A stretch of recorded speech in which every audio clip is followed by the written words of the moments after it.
Hey everyone, I want to talk about an overlooked bait today for smallmouth bass on river systems. Where I predominantly fish is in central Virginia, and I'm on the James River this evening. I'm going to do a little fishing here.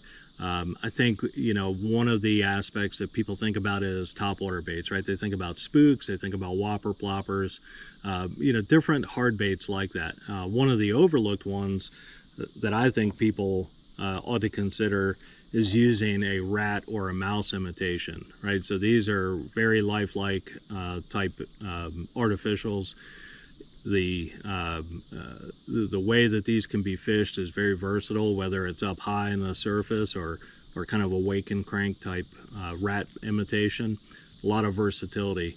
I think people overlook mice and rats, small rats and so forth, as a forage species along the rivers, but it's a great bait to use. As you can see here, like on the James, a lot of overhanging branches, and those mice, they get out there, occasionally they fall in the water before they can get to that tree. They're hit by a bass, right? And that's what we're looking for, is that reaction strike of that nervous mouse just skittering, trying to get to cover, trying to get back onto shore. So to talk a little bit about these, right, this is a Nizuma rat. This is a double segmented body, much longer than the Spro. Still a compact one, as the Nizumas that I use for largemouth, are about twice this size, much heavier, much broader body to it as well. But the Nizuma is really kind of a high-end swim bait, if you will, or made for higher-end swim bait fishermen. This is a Nizuma as well, but it's only a single joint, and you see more in this kind of a natural color as opposed to this darker body. The Nizumas are a much heavier mouse than like a Spro.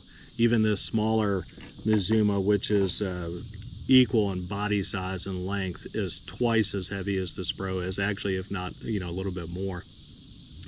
But I like the Nizumas for some different reasons, right? One is it's a heavier body, it's a bigger profile overall. When that hits, that draws attention in from bass right away, right? Is that, what just hit the water? It's got a lifelike profile to it that really is important. It's a heavier bait, so when it hits, it drops into the water column and it slowly rides back up.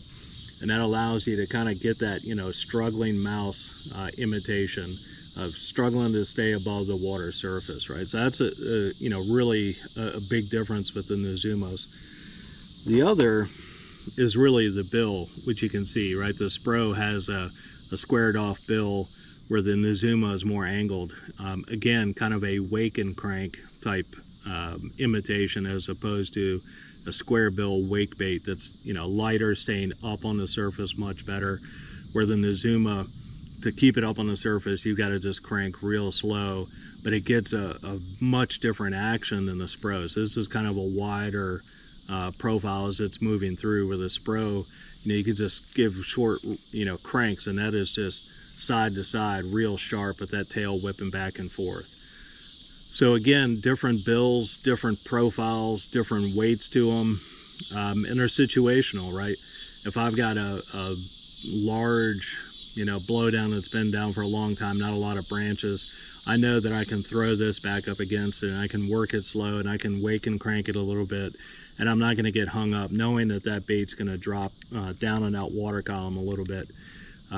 If there's a lot of branches and kind of a relatively new blowdown, this bait, the Spro, is going to stay up on the surface much better than like the Nez Rat. So some things to kind of think about there.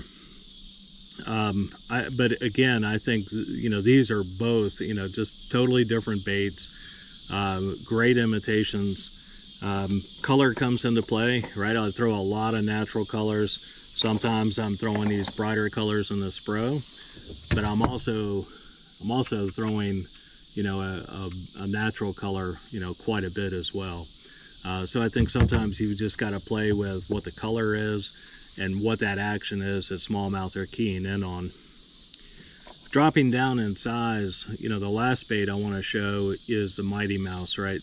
Compact, tight wobble to it, great action from the tail.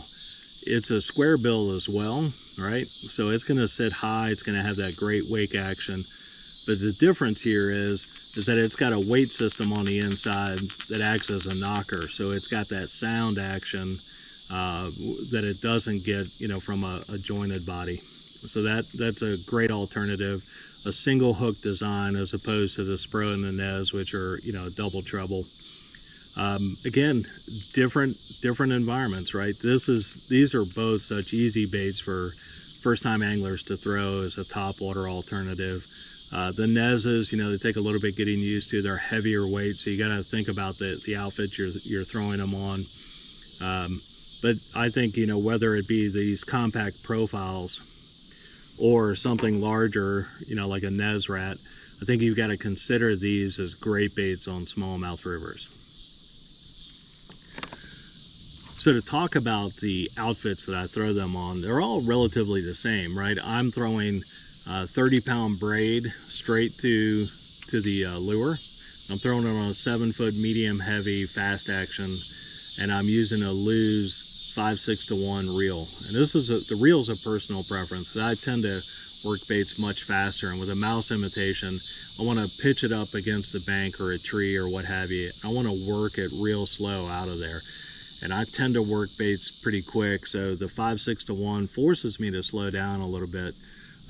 Here on the James, we don't really worry about water quality but so much, or water color but so much. We always care about water quality. But we don't really have to worry about going to a leader on these. Again, I'm looking for a reaction strike, that quick splash, their fish are on it, or chase it down quick. So I don't have to worry about using a leader. If I were to use a leader, I'd be more inclined to throw with mono as opposed to fluoro.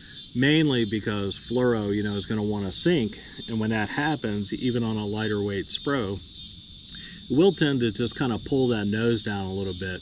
And sometimes all I want to do is just twitch that and keep it up on the surface. And if that nose is dropped down, it could affect the action a little bit. So I'd much rather just go straight braid, 30-pound braid, straight to the lure. And that's a typical setup that I'm running for, both Spros and the Nez Rat. So, to me, 7-foot medium heavy fast action. Anything bigger than this, and I would want to go with a more stout rod. Those bigger Nez Rats that I mentioned, that I use for largemouth, I'm throwing on a much heavier swim bait rod than these.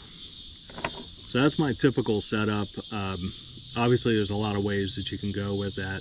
It's just what I like the most. I do want to present that nice and slow. I don't want to work that bait too quickly out of the strike zone.